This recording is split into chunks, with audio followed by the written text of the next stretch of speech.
एक बार की बात है, एक आदमी के जीवन में सिर्फ दुख ही दुख थे। वो जो भी काम करता उस बेचारे का वो काम पूरा ही नहीं होता। घर में आता तो घर में कलेश बना रहता, किसी से कोई मदद मांगता तो कोई उसकी मदद नहीं करता। ऐसा लगता था कि चारों ओर से दुखों का पहाड़ उसी पर टूट पड़ा है। उसे समझ नहीं आ रहा था कि मैं इन दुखों से पार कैसे पाऊं। वो दिन रात यही सोचता रहता कि अपने दुखों से छुटकारा कैसे पाना है।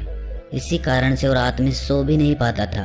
उसकी आंखों के नीचे बड़े बड़े काले घेरे बन गए थे, जो इस बात का प्रतीक थे कि वो आदमी कितना दुखी है और कितना चिंतित है। कभी कभी तो उसके मन में आत्महत्या करने के भी ख्याल आते थे, लेकिन अपने परिवार की चिंता करके वो ये कदम नहीं उठा पाता था। वो इतना दुखी हो गया कि उसने निर्णय किया कि वो इन दुखों से छुटकारा पाके रहेगा। इसके लिए चाहे उसे कितनी भी मेहनत करनी पड़े, कुछ भी करना पड़े, चाहे अंगारों पे चलना पड़े, लेकिन इन दुखों से छुटकारा हासिल करके रहेगा। ऐसे ही एक दिन उसने अपने मित्र से पूछा कि मैं अपने जीवन को कैसे सुधारूं। उसके मित्र ने उसे बताया कि तुम किसी बाबा के पास जाओ। बाबाओं के पास ऐसा मंत्र होता है जिससे सारे दुख मिट जाते हैं, जीवन खुशियों से भर जाता है और धन संपदा भी हासिल हो जाती है। तुम किसी ऐसे बाबा को ढूंढ लो, बस तुम्हारा काम बन जाएगा। उस आदमी के मन में ये बात पूरी तरह से पक्की बैठ गई कि कोई बाबा ही मेरा दुख दूर कर सकता है, और इसीलिए उसे किसी भी बाबा के बारे में पता चलता तो वो उस बाबा के पास पहुंच जाता। वो उस बाबा को अपनी समस्या बताता और उससे उसका समाधान पूछता और कहता कि बाबा, मैं कुछ भी करने के लिए तैयार हूँ, लेकिन मेरी इन समस्याओं से मुझे छुटकारा दिला दीजिए। आप जो कहेंगे मैं वो करूँगा, लेकिन मेरे जीवन को सुधार दीजिए। बाबा उसे कुछ टोने टोट के बता देते थे करने के लिए, और बदले में दान दक्षिणा ले लेते थे कि ये टोना टोटका करने के बाद तुम्हारे घर में सुख शांति बनी रहेगी, बस इस टोटके को पूरी विधि के साथ करना। वो आदमी घर लौटकर पूरी विधि के साथ टोने टोटके करने लगा, लेकिन बहुत टोने टोटके करने के बाद भी उसके जीवन में कुछ बदलाव नहीं आया। इसके विपरीत उसका जीवन और ज्यादा दुखी हो गया। जो भी बाबा उसे टोना टोटका देता था, वो बदले में उससे दान दक्षिणा लेता था, जिससे उसका धन भी धीरे धीरे खत्म हो रहा था। इससे उसके जीवन में दुख और ज्यादा बढ़ गए। तब उसे लगा कि बाबाओं के पास जाने से तो मेरे जीवन में दुख कम होने की बजाय बढ़ते ही जा रहे हैं, तो मुझे क्या करना चाहिए? बाबाओं के पास जाऊं या ना जाऊं? फिर एक दिन एक आदमी ने उसे बताया कि तुम अपने घर में किसी पंडित को बुलाकर हवन करवा लो। हवन होगा, घर शुद्ध हो जाएगा। कोई भी बुरी ऊर्जा होगी घर में तो वो घर से बाहर चली जाएगी। किसी पंडित को बुलाकर पूरे विधि विधानों से मंत्रोच्चारण कराओ और हवन कराओ, जिससे घर में सुख शांति आए। उस आदमी के मन में ये बात बैठ गई और उसने एक पंडित को अपने घर पर बुलाकर हवन करवा दिया। हवन अच्छी तरह से संपन्न हुआ। बदले में पंडित ने भी अच्छी दान दक्षिणा ली और उसके बाद वो वहां से विदा हो गया। लेकिन कुछ दिनों के बाद उस आदमी को महसूस हुआ कि उसके जीवन में अब भी कोई बदलाव नहीं आया है। अब वो आदमी पूरी तरह से दुखी हो गया और ज्यादा परेशान हो गया। अब तो उसे लगने लगा था कि मेरे जीवन में से दुख कभी खत्म ही नहीं होंगे, और यही सोच सोच कर उस आदमी का बुरा हाल हो गया था। फिर एक दिन उसे अपने मित्र से एक ऐसे बाबा के बारे में पता चला जो समाधान बताने के लिए कोई दान दक्षिणा नहीं लेता था। उस आदमी को लगा कि ये बाबा दूसरे बाबाओं की तरह नहीं हो सकता, क्योंकि ये दान दक्षिणा तो लेता ही नहीं, और अगर दान दक्षिणा नहीं लेता तो ये सच में कोई सिद्ध बाबा होगा। और यही सोचकर वो उस बाबा के पास पहुंच जाता है। जब वो आदमी वहां पर पहुंचता है तो वो बाबा ध्यान में बैठे हुए थे। ये देखकर वो आदमी वहीं पर चुपचाप बैठकर ध्यान से बाहर आने का उनका इंतजार करने लगा। थोड़ी देर बाद बाबा ने आंखें खोली तो सामने एक दुखी और परेशान युवक को बैठे देखा। वो उसकी आंखों के नीचे काले घेरे देखते ही समझ गया कि ये आदमी अपने जीवन से कितना परेशान है। उसे संबोधित करते हुए बाबा ने पूछा कि बच्चा, क्या चाहते हो? बाबा के पास क्या लेने आए हो? उस आदमी ने कहा कि बाबा, मैं अपने जीवन से बहुत परेशान हूँ। मैंने इन दुखों को दूर करने के लिए बहुत सारे रास्ते अपनाए। हर वो तरकीब करके देखी जो किसी बाबा ने मुझे बताई। हर वो काम किया जो किसी भी इंसान ने मुझसे करने को कहा, लेकिन मेरे जीवन में दुखों में कोई कमी नहीं आई। बाबा, इसके विपरीत मेरे जीवन में दुखों में बढ़ोतरी हो गई। मुझे समझ नहीं आ रहा है कि मैं क्या करूं। कभी कभी तो मैं आत्महत्या करने की सोचता हूं, लेकिन अपने परिवार की सोचकर मैं ये कदम नहीं उठा पाता। मैंने आपके बारे में बहुत सुना है बाबा, और मैं बहुत उम्मीद के साथ आपके पास आया हूँ। कृपया करके मुझे कोई ऐसा मार्ग बताएं जिससे मुझे अपने दुखों से छुटकारा मिल जाए। मैं अपने दुखों से छुटकारा पाने के लिए कुछ भी करने को तैयार हूँ। आप मुझे कोई भी रास्ता बताएं, चाहे वो रास्ता कितना भी कठिन क्यों ना हो, मैं उसको पार करके रहूंगा। बाबा ने महसूस किया कि आदमी तो सच में बहुत परेशान है। बाबा ने उसकी बात सुनकर कहा कि बच्चा, दुखों को दूर करने के लिए मंत्र ऐसे ही नहीं मिलते। मंत्र पाने के लिए कुछ करना पड़ता है। तुम कुछ कर सकते हो। ये सुनकर पहले तो उस आदमी ने सोचा कि ये बाबा भी मुझसे दान दक्षिणा ही मांगेंगे, लेकिन और कोई रास्ता ना पाकर उस आदमी ने कहा कि बाबा, आपको जितनी भी दान दक्षिणा चाहिए मैं देने के लिए तैयार हूँ, लेकिन आपका मंत्र सच्चा होना चाहिए, वो पूरा होना चाहिए, उसका फल मुझे मिलना चाहिए। उसके बाद मैं आपको जो भी दान दक्षिणा लेना चाहते हो वो दे दूंगा। बाबा ने कहा कि दान दक्षिणा तो बहुत छोटी सी चीज है, मुझे वो नहीं चाहिए। इस पर वो आदमी सोच विचार करके बोला, तो बाबा, मैं अंगारों पे भी चलने के लिए तैयार हूँ, आप मुझे बस आज्ञा दीजिए। बाबा ने कहा कि अंगारों पे चलने वाली छोटी चीज मैं तुमसे नहीं कराने वाला। मैं जो तुमसे कराने वाला हूँ वो बहुत कठिन मंत्र है, उसे पूरा कर पाओगे? बाबा ने कहा कि बाबा, आप मुझे बताइए तो सही, मुझे करना क्या होगा, मैं कुछ भी करने को तैयार हूँ। इस पर बाबा ने उसे कहा कि यहाँ से जब तुम अपने घर जाओ तो रास्ते में अपने मन में ये दोहराते जाना कि मैं सुखी हूँ, मैं सुखी हूँ, मैं सुखी हूँ।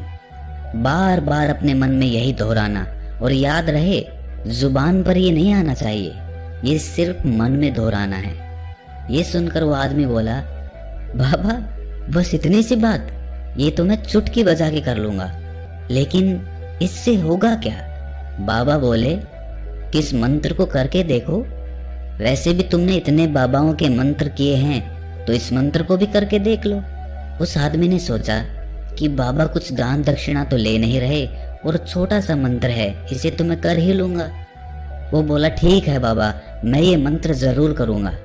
वह आदमी ये कहकर वहां से उठकर चलने लगा, लेकिन जैसे ही वो चलने लगा, पीछे से बाबा ने बोला कि बच्चा, एक बात याद रखना, जब तुम ये मंत्र अपने मन में दोहराओ तो तुम्हारे मन में बंदर के विचार नहीं आने चाहिए, बंदर का ख्याल भी नहीं आना चाहिए, तो ही ये मंत्र सिद्ध होगा। वो आदमी बोला, मुझे तो आज तक बंदर का कोई विचार नहीं आया, तो अब क्यों आएगा? आप चिंता मत करिए बाबा, मैं बस मन में यही दोहराऊंगा कि मैं सुखी हूँ, मैं सुखी हूँ, इसके अलावा बंदर का कोई विचार मेरे मन में नहीं आएगा। ये कहकर वो आदमी वहां से चल दिया। वो अपने मन में मैं सुखी हूँ, मैं सुखी हूँ ये दोहराता हुआ थोड़ी दूर ही चला था कि उसके मन में अचानक बंदर का ख्याल आ गया। बंदर का ख्याल एक बार आया और चला भी गया, लेकिन उस आदमी ने सोचा कि आज तक तो मुझे बंदर का कोई विचार नहीं आया, ये आज बंदर का विचार क्यों आ गया? और ऐसे करके उसने उस बंदर के विचार को पकड़ लिया। वो ये भूल गया कि मुझे क्या मंत्र दोहराना है, और वो बंदर के बारे में सोचने लगा। जब थोड़ी देर बाद उसे फिर से होश आया तो वो फिर से अपना वही मंत्र दोहराने लगा जो बाबा ने उसे बताया था, मैं सुखी हूँ, मैं सुखी हूँ। लेकिन अचानक से उसे सामने एक बंदर दिखाई दिया, और ये देखकर उसके मन में फिर से बंदर का विचार उठ गया, और वो अपने अंदर से इस विचार को बाहर फेंकना चाहता था। वो चाहता था कि मेरे अंदर किसी भी तरह बंदर का विचार ना आए, लेकिन उसे तो सामने बंदर ही दिखाई दे गया। ऐसे ही जद्दोजहद करते करते वो घर पे पहुंचा, और घर पे पहुंचने के बाद अपनी पत्नी को कहा कि हे बंदरिया, मुझे खाने में बंदर परोस दो। और जब उसे एहसास हुआ कि उसने क्या बोल दिया, तो वो अपने बाल नोचने लगा। वो दीवारों में सर मारने लगा कि आज तक मुझे बंदर का कोई विचार नहीं आया, और आज मुझे ये क्या हो गया है कि मुझे हर जगह बंदर ही बंदर नजर आ रहे हैं। ये कैसी माया है? यही सोच सोच कर वो आदमी रात भर सो नहीं पाया। रात भर करवटें बदलता रहा और सुबह उठकर सीधे उसी बाबा के पास पहुंच गया और उसके चरणों में गिरकर कहा कि बाबा, पता नहीं क्या चमत्कार हो रहा है। आज तक मुझे बंदर का कोई विचार नहीं आया, लेकिन कल से जब से आपने मुझसे कहा कि बंदर का विचार नहीं आना चाहिए, तब से मुझे हर जगह बंदर ही बंदर नजर आ रहे हैं। उस आदमी ने कहा कि बाबा, मुझे तो आपके पीछे पेड़ पर बैठा हुआ बंदर भी केले खाता हुआ दिखाई दे रहा है। ये हो क्या रहा है बाबा? ये सुनकर बाबा हंसने लगे। बच्चा, मन का जाल एक ऐसा जाल है जिसे समझ पाना इतना आसान नहीं है। बंदर तो तुम्हारे रास्ते में पहले भी आते थे। जब तुम मेरे पास आए थे तो इन्हीं पेड़ों पे ये बंदर घूम रहे थे, लेकिन तब तुम्हारे ध्यान में ये बंदर नहीं था। तब तुम्हारे ध्यान में सिर्फ अपने दुख थे। इसके बाद बाबा ने उसे बताया कि बच्चा, हम जिस चीज से भी दूर भागना चाहते हैं वही चीज हमारे मन में बहुत गहरे में प्रविष्ट हो जाती है। वो हमारे अंतर मन में समा जाती है। असल में हम जिस चीज से भी छुटकारा पाना चाहते हैं उससे छुटकारा इसीलिए पाना चाहते हैं कि वो हमारे साथ बहुत गहरे से जुड़ी हुई है, और हम जितना ही उससे छुटकारा पाना चाहते हैं वो उतनी ही गहरी हमारे मन में बैठती चली जाती है और आखिरकार वो हमारे अंतर मन में छा जाती है। ऊपर से तो हम चाहते हैं सुखी होना कि मैं सुखी हूँ, हमारे होंठ भी यही बोलते रहते हैं, लेकिन हमारे मन में दुख समाये होते हैं। हमारे विचारों में, हमारे मन में हमें दुख ही दुख दिखाई देते हैं। इसीलिए अपनी जुबान से बार बार ये बोलने से कि मैं सुखी हूँ, हम सुखी नहीं होंगे जब तक ये मंत्र हमारे अंतर मन में प्रविष्ट नहीं होगा। इस पर उस आदमी ने पूछा कि बाबा, लेकिन ये मंत्र हमारे अंतर मन में प्रविष्ट कैसे होगा? ये सुनकर बाबा ने कहा कि बच्चा, अपने दुखों से लड़ना बंद कर दो। जब तक तुम अपने दुखों को दूर करने की सोचते रहोगे तब तक वो दुख तुमसे चिपके रहेंगे। तब तक वो दुख तुम्हारे अंतर मन पर अपना राज जमाए बैठे रहेंगे। और जिस दिन तुम उन दुखों के बारे में सोचना ही छोड़ दोगे, उन दुखों से छुटकारा ही नहीं पाना चाहोगे, उसी दिन से तुम्हारी जिंदगी से दुख गायब हो जाएंगे। क्योंकि किसी भी चीज से छुटकारा पाने के लिए हमें उस चीज के बारे में सोचना पड़ता है, और हम जितना ही उस चीज के बारे में सोचते हैं वो उतनी ही गहरी हमारे मन में प्रविष्ट होती चली जाती है। हम अधिकतर समय दुखों के बारे में ही सोचते हैं। हम यही सोचते हैं कि हमारे जीवन में दुख है और हमें इससे छुटकारा पाना है। इसी वजह से बार बार सोचने से वो दुख हमारे अंतर मन में प्रविष्ट हो जाते हैं और हमें एहसास भी नहीं होता। इसीलिए अगर तुम दुखों से छुटकारा पाना चाहते हो तो दुखों से छुटकारा पाने के बारे में सोचना छोड़ दो, तुम्हें दुखों से छुटकारा मिल जाएगा। अक्सर आदमी धूम्रपान छोड़ना चाहता है, शराब छोड़ना चाहता है, सुबह अपने आप से ये वादा करता है कि मैं कोई भी गलत काम नहीं करूंगा, लेकिन शाम को जब लौटता है तो नशे में चूर होकर लौटता है। ऐसा क्यों होता है कि जो हम सोच रहे हैं वो पूरा कर ही नहीं पा रहे हैं?